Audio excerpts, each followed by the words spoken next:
السلام علیکم ورحمت الله تعالی وبرکاته. ګرانو دوستانو، الله تعالی مو سلامت لره، خوشحال او آباد لره، او چې د دنیا په هر ګوټ کې یې الله مو د بد ورځې نه وساته. یو ملګری دوست تپوس کوي او وایي چې زه په خوب کې امامت کوم. په خوب کې ما پسې لویه جمع ولاړه وي او زه جماعت خلکو ته پړاوم، امامت کوم، امامتوب کوم، پیش امام وم. آیا د دې به څه تعبیر وي؟ ګرانه دوسته، د نارینهو دپاره د دې بېل تعبیر دی او د زنانهو دپاره د دې بېل تعبیر دی. نارینهو دپاره تعبیر دا دی، امام الحمام علامه ابن سیرین رحمت الله تعالی علیه هغه ډېر ښایسته هغه کړی دی. هغه فرمایي چې په خوب کې امامت کول د دغه انسان د قابلیت، د دغه انسان د تکړهتوب، د دغه انسان د ښه کردار، د دغه انسان د مشرانې، د دغه انسان د خوشحالۍ د راتلو، د دغه انسان د ښه چې کومه کوالټي وي په ده کې د هغه د راڅرګندېدو اشاره ده.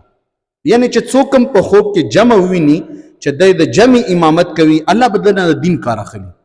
الله پاک به دی ترقي به ورکوي، کامیابي به ورکوي، فایده به ورکوي.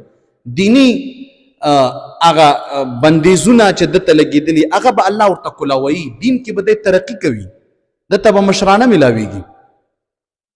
نو ډېر زبردست خوب دی. او که یو زنانه وویني چې خلکو ته جمع ورکوي، نو که وروسته ورپسې زنانه ولاړې وي خو ټیک ده.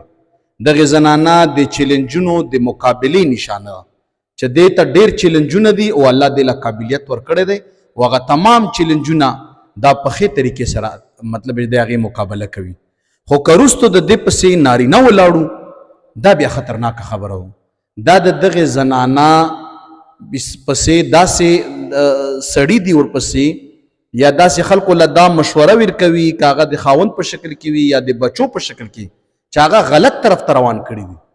نو دا خوب چې نارینه ورپسې وي دا ښه نه دی. او که زنانه وي ورپسې، دا د دغې زنانه د کامیابۍ، د خوشحالۍ، د ښه والي، د چیلنجونو د هغې دپاره د سټیمنې او د قابلیت دلیل دی. نو دوستانو، دا هم یو د خوب تعبیرو چې تاسو په وړاندې ذکر شو. رب العالمین مو ډېرې خوشحالیانې نصیب کا. جزاکم الله خیره.